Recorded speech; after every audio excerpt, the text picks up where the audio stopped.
now, Guadalcanal.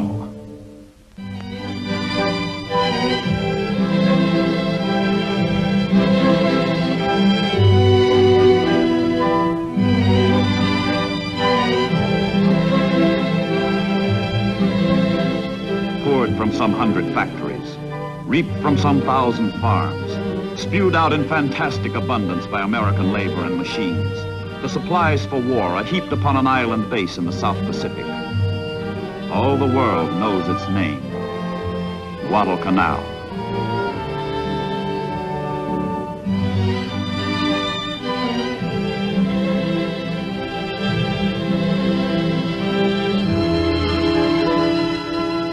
Springboard for attack, storehouse for victory. Yet in 1942, Guadalcanal was wild jungle. 90 uncharted miles of festering malaria and rainforest, bypassed for centuries by history, forgotten by man. But by June of 1942, the unpredictable forces of war began to link San Francisco in the United States with Guadalcanal in the Solomon Islands. The 1st Marine Division embarks for the South Pacific. Destination, New Zealand. Mission, undetermined. Somewhere, on some unspecified battleground, sometime in the uncertain future, the untested Marines will clash with the tested soldiers of Japan. But first, the tedious ordeal of the convoy. Uneventful, interminable weeks at sea.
The ocean lifeline to the South Pacific is the war's longest and the war's most tenuous. Stretching 6,540 miles from California to New Zealand, it ties Australia to the United States. Break this line, stop the ships, and Australasia and Asia will be forever Japanese. Across the world, from the islands of Japan, other convoys, other soldiers leave for the unknown and sail away to war. They too set a southerly course for islands with names unknown to the men who must fight and die on them. For them also, the routine of shipboard life, the placid prelude to carnage.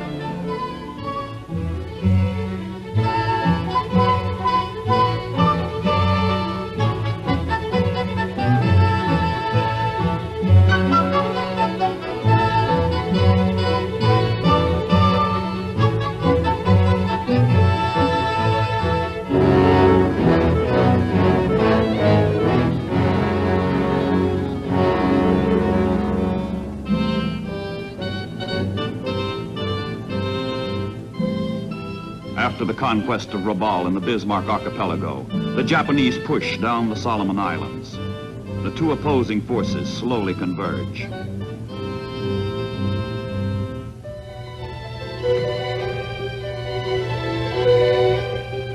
Early in July 1942, a lone American plane sets in motion a chain of events which will bring those forces together at a place which neither side has foreseen nor planned. On obscure Guadalcanal, air reconnaissance reveals the Japanese are building an airfield, which threatens the Allied supply line to Australia. What the plane has seen changes the course of the Pacific War.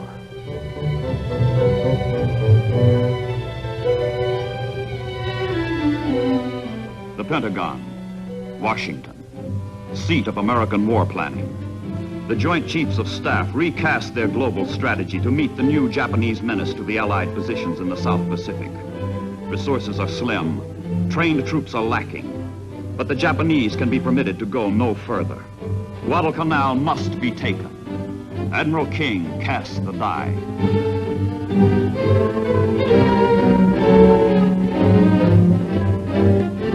New Zealand lies in the shadow of the Japanese advance. For the United States forces stationed there, little time remains to enjoy the cordial hospitality of a sincere ally.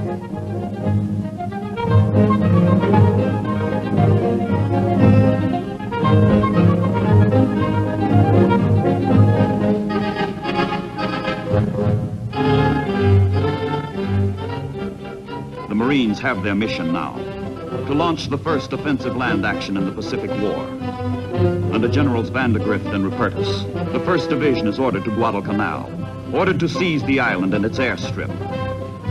This means another convoy, but it is very different. This convoy, loaded and geared, sails for combat, sails for battle.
August 7th, 1942. Exactly 8 months after Pearl Harbor, the United States of America takes the offensive against the Empire of Japan. For the first time, the American overture to assault preludes invasion of the islands across the Pacific. The theme of the future is played on the beaches of Guadalcanal.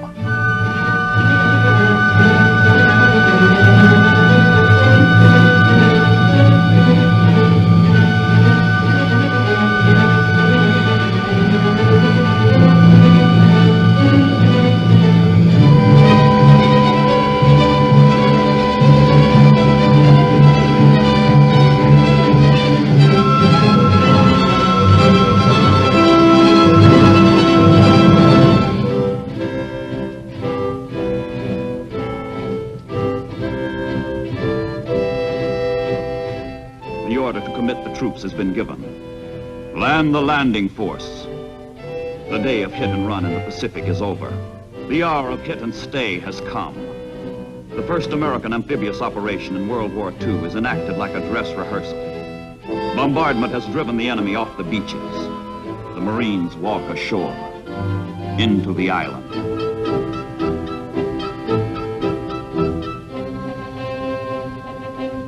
"18 miles across the Sound, others land on Tulagi Island. Violently opposed by Japanese Marines, American Marines fight their way ashore.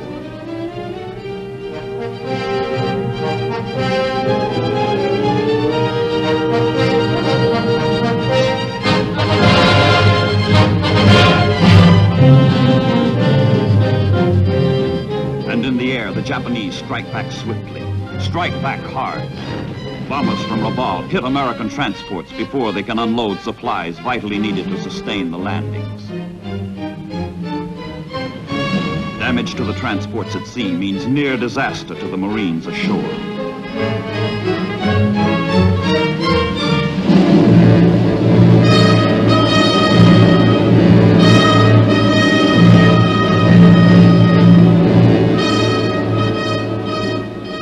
The shattered transports withdraw. Stripped of supplies, the Marines dare not waste a moment encountering their implacable, impersonal, hateful foe, the jungle. Now it begins, the toil and the terror that makes Guadalcanal not a name, but an emotion.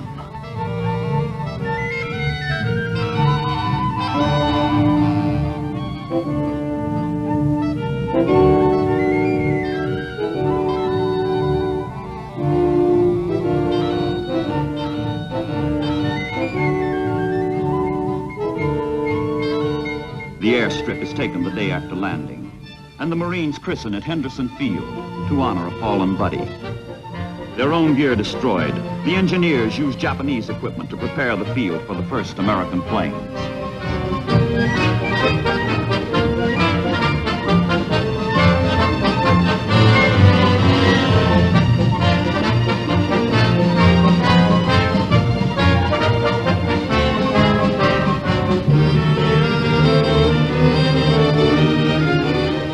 The Japanese reacted sluggishly on the beach. They unleash full fury from the sky.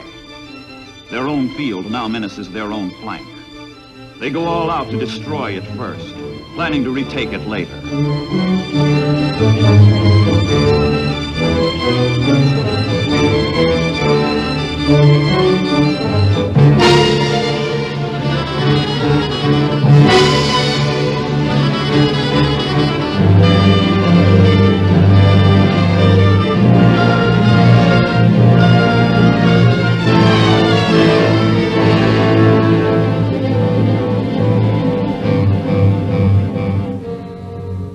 Under the dark cover of night, the Japanese filter reinforcements ashore.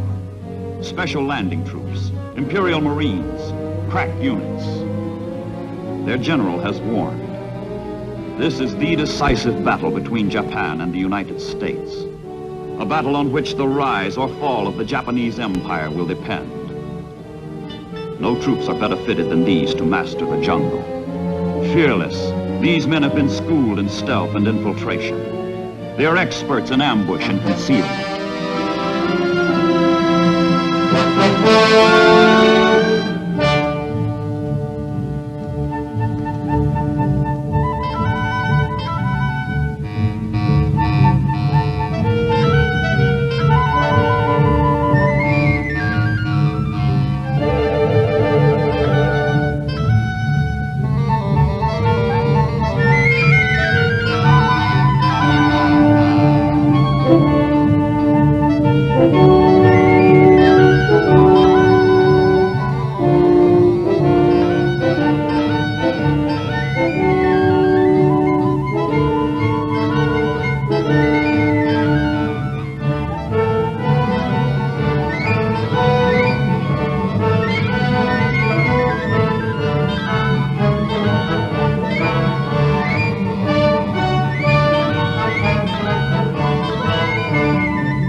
And the Americans, they meet savagery with savagery. They fight, and they fight, and they fight.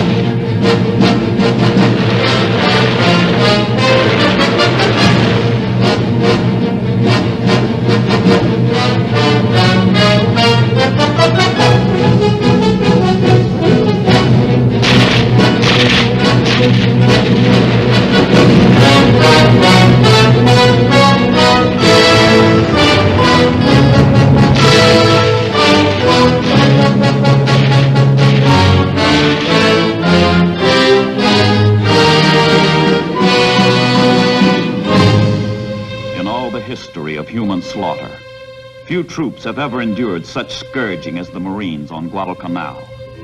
The casualties mount from the fighting, from malaria, from dengue, from the rot and corruption of the jungle, which knows not mercy.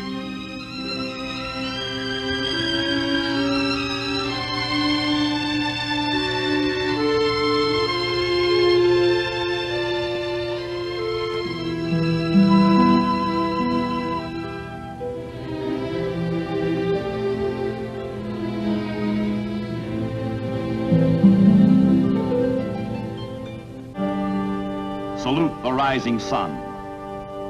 Throughout their empire, throughout newly conquered Southeast Asia, throughout the South Pacific, the Japanese pause out of respect for their symbol of national superiority. Theirs not to reason why.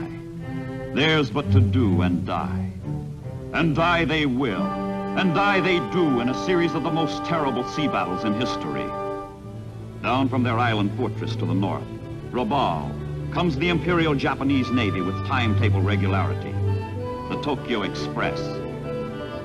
But sailors of the United States and Australian Navy sacrifice their blood for their brother Marines, who cannot hope to control Guadalcanal against an enemy who controls the surrounding seas. The Japanese come down the slot of water between the Solomon Islands and head for the sound called Iron Bottom, because it is strewn with the hulks of dead ships, the bones of dead sailors. The Battle of Savo Island, the Battle of the Eastern Solomons, the Battle of Cape Esperance, the Battle of the Santa Cruz Islands, the Naval Battle of Guadalcanal, the Battle of Tassafaronga, the Battle of Rennell Island. Nights of inhuman ordeal and defeat. Nights of more than human valor and victory.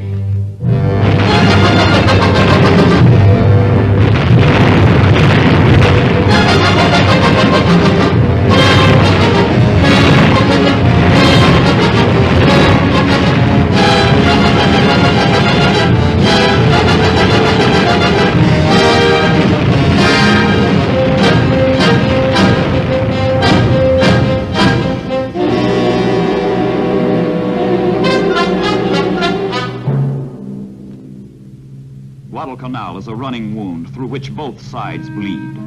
A hemorrhage of naval strength, of men, of materiel. Far from the dying and destruction. Far from the sailors and Marines who fight and pray for victory and salvation.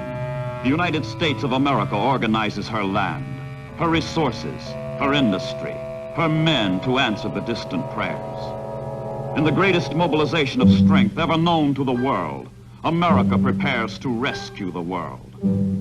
And to the rescue, America marches.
Guadalcanal, another march.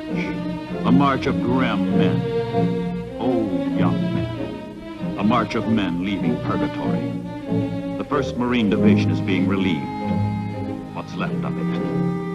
And on a lonely grave at Lunga Point, there is a prediction about the Marine who lost his youth. That when he goes to heaven, to St. Peter he will tell. Another Marine reporting, sir. I've served my time in hell.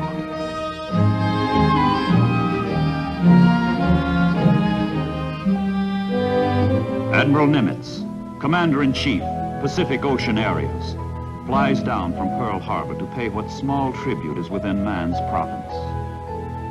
If there was horror and ferocity, there was also courage and self-sacrifice. If there was death, filth and disease, the Marines turned the tide of war and stopped their enemy. The Japanese will advance no further. And as the surviving Marines wave goodbye, one of the greatest tales of heroism slips out of focus into history. To these men go the honors accorded the Greeks at Thermopylae, the colonials at Valley Forge, the British at Waterloo, and now, the Americans at Guadalcanal.